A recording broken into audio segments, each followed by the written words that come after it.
কিভাবে আর্তনাদ করছেন রোগীর পরিবার পরিজনরা সেই ছবি আপনাদের সামনে আমরা তুলে ধরলাম। শুধুমাত্র এসএসকেএম হাসপাতাল বা জেলার বিভিন্ন হাসপাতালগুলো নয়, একই সঙ্গে অভিযোগ উঠছে বিভিন্ন সুপার স্পেশালিটি হাসপাতাল, যার মধ্যে অন্যতম কলকাতা মেডিকেল কলেজ হাসপাতাল। সেখান থেকে একটি বিশেষ প্রতিবেদন আপনাদের জন্য তুলে ধরেছে আমাদের প্রতিনিধি তুলিকা।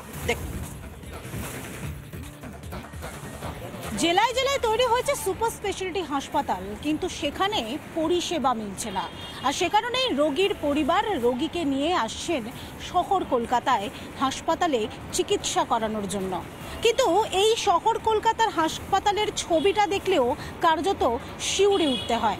গতকাল সন্ধ্যা থেকে জঙ্গিপুরের মুর্শিদাবাদের এক বাসিন্দা, তিনি পরিষেবা পাওয়ার জন্য, চিকিৎসা পাওয়ার জন্য এসেছেন, কিন্তু বেড পাচ্ছেন না। মুর্শিদাবাদ থেকে আসছেন, সেখানে কি কোনো পরিষেবা পাচ্ছেন না? পাননি? সেখানে পেয়েছি, সেখানে ডাক্তাররা দেখেছে, ডাক্তাররা বলেছে যে ছবি করতে হবে, ছবি রিপোর্ট করতে হবে, তো ওখানে হবে না, যার জন্য এখানে রেফার করেছে। রোববার, আজকে তো আউটডোর বন্ধ, আজকে তো হসপিটালে হবে না, যার জন্য কি করব, বাইরে পড়ে আছেন, বাইরে থেকে রিপোর্টটা করে ডাক্তার দেখাবো, যদি মনে করে যে ভর্তি হবে ভর্তি করবে। বেড কি পাওয়া যাচ্ছে না? তো ভর্তি নেয়নি তো, না ভর্তি নেয়নি। ভর্তিটা নেয়নি কারণ রিপোর্ট পাওয়া হয়নি। সেখানে বলছে আপনি রিপোর্টটা করে নিয়ে আসুন, রিপোর্টটা করার পর দেখব। কোথা থেকে আসছেন? সাটন অঞ্চলতে। চিকিৎসা পরিষেবা কি পাচ্ছেন? না, পাইনি। এক সপ্তাহ পরে আমি বেড পেয়েছি, তাও টাকা দিয়ে বেড পাচ্ছি। ঘুষ ছাড়া এখানে কোনো বেডই পাওয়া যাচ্ছে। টাকা দিয়েছে? আমিও দিয়েছি, 1000 টাকা দিয়ে দিয়েছি, 2000 টাকা রূপায় 1000 টাকা দিয়েছিল। বেড নেই, বেড আসুক তারপর হবে, বোস কালাই অমুক তুমুক এরকম করে এত ঘোড়ানি ঘুর গেছে, পা সুতো ছিঁড়ে গেছে। এটা কোনো সিস্টেম নেই, এটা কোনো নিয়মও না। হাসপাতাল ফ্রি বা ডাক্তাররা কি বলছে? সিস্টার ডাক্তার বলছে বেড হোক, তারপর খালি হোক, তারপর দেবো। গুরুতর অভিযোগ করছেন যারা রোগীর পরিবার রয়েছেন যে দালাল চক্র আবারও সক্রিয় হয়েছে। দালাল চক্রের জন্যই কেউ 1000 টাকা, কেউ 2000 টাকা দিয়ে বেড পাচ্ছেন। অর্থাৎ দালালের মাধ্যমে প্রায় এক সপ্তাহ ধরে হয়রানির শিকার হওয়ার পর অবিলম্বে তারা কার্যত বাধ্য হয়ে রোগীর চিকিৎসার জন্য তারা 1000 টাকা দিয়ে দালালকে তারা বেড পেয়েছেন, এমনটাই অভিযোগ করছেন, গুরুতর অভিযোগ করছেন যারা রোগীর পরিবাররা রয়েছেন তারা। ক্যামেরায় দীপঙ্কর কাঞ্জিলালের সঙ্গে তুলিকার রিপোর্ট, রিপাবলিক বাংলা, কলকাতা।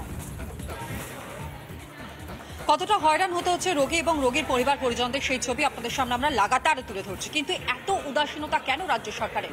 শুধু কি এখানেই শেষ তা নয়, একই সঙ্গে ছবি দেখাই আপনাদেরকে। রিপাবলিক বাংলার প্রতিনিধি যখন হাসপাতাল চত্বরে যায়, সেখানে যখন রোগী পরিবার পরিজনদের সঙ্গে কথা বলে, তারপর এই খবর লাগাতার আমরা সম্প্রচার করে গিয়েছি। লাগাতার এই খবর সম্প্রচারের পর, রিপাবলিক বাংলা এই খবর সম্প্রচারের পর, তারপর গিয়ে কোথাও গিয়ে টনক নড়েছে হাসপাতাল কর্তৃপক্ষের। তারপর চিকিৎসার ব্যবস্থা করা হয় রোগী পরিজনদের। তার আগে প্রায় 2 থেকে আড়াই ঘন্টা পরে থাকতে হয় অ্যাম্বুলেন্সের মধ্যেই। দেখাই সেই সিকোয়েন্স, অনুপমের পাঠানো সেই প্রতিবেদন আপনাদের জন্য। 9টার সময় তিনি এখানে পৌঁছান। প্রথম 9:30টার সময় তার খবর আমরা দেখাই যে তিনি অ্যাম্বুলেন্সের মধ্যেই পড়ে রয়েছেন। তারপর আমরা বেলা 11:30টায় আবার এই খবর দেখাই যে অ্যাম্বুলেন্সের মধ্যেই এই রোগী পড়েছিল প্রায় 2 ঘন্টা ধরে, এবং তাকে ইতিমধ্যেই হাসপাতালে চিকিৎসকরা দেখবেন বলে জানিয়েছেন। 2 ঘন্টা কতটা কষ্ট হলো? অনেক কষ্ট হয়েছে, খুব কষ্ট, বলে বোঝানো যাবে না। গরমে এত কষ্ট হয়েছে, বলে বোঝানো যাবে না। এখন ডাক্তার দেখবে বলছে? হ্যাঁ। 2 ঘন্টা ধরে আপনারা ঘুরলেন হাসপাতালে, এই অব্যবস্থার কারণ?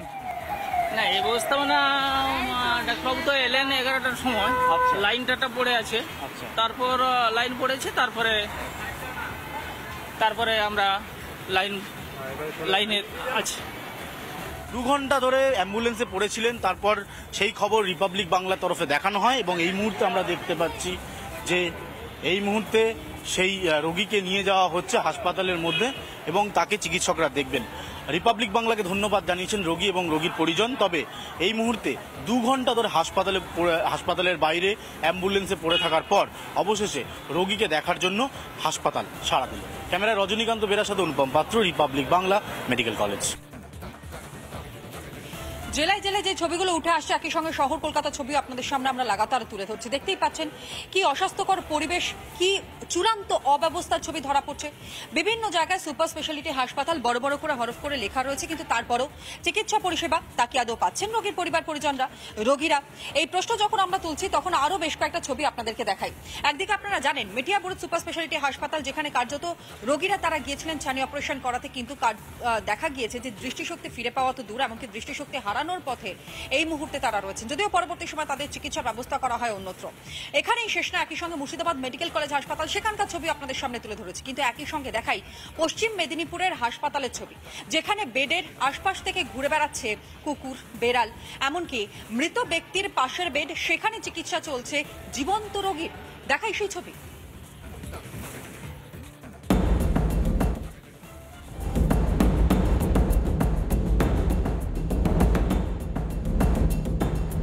দেখুন কিভাবে হাসপাতালের মধ্যে ঘুরে বেড়াচ্ছে বিড়াল। ভাঙা চোরা খাট দাঁই করা হাসপাতালে, কোথাও তো আবার মৃতদেহের পাশেই শুয়ে রয়েছে রোগী। না, এটা কোনো প্রত্যন্ত এলাকার হাসপাতাল নয়। এই ছবি মেদিনীপুরের সবচেয়ে বড় সরকারি হাসপাতালের ছবি। রোগীরা পড়ে রয়েছে মাটিতে, মাটিতেই তাদের চিকিৎসা চলছে এবং বিভিন্ন ওয়ার্ডে সেখানে কিন্তু একই রকমের চিত্র।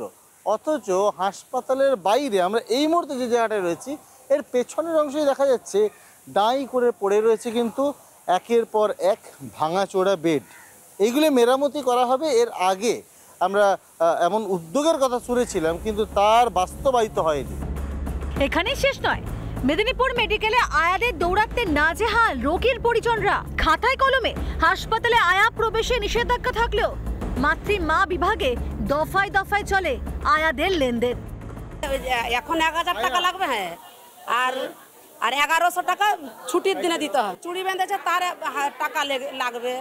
আচ্ছা, আবার চুল বেঁধে রুমকে নিয়ে যাবো তখন টাকা লাগবে, তাহলে কোথায় পাবো? লেবার রুমা থেকে 500 টাকা নিচ্ছে।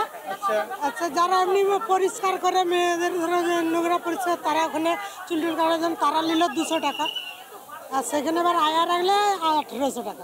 ঘরের বাড়ির লোক সব আয়া রাখবে, মাসি রাখবে না, কিছু নেই। আর দিকে নিজেরা ফুটা নিয়ে আছে 1800, 2200, 2100, যে যেরকম বলছে। আমরা 6 দিন দেখাশোনা করে।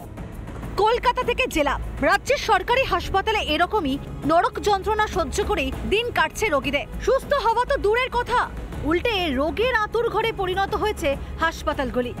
বিহার রাজ্যের স্বাস্থ্য পরিষেবার দায় কি এড়াতে পারেন রাজ্যের স্বাস্থ্যমন্ত্রী? পশ্চিম মেদিনীপুর থেকে সুদীপ্ত দাসের রিপোর্ট, রিপাবলিক বাংলা।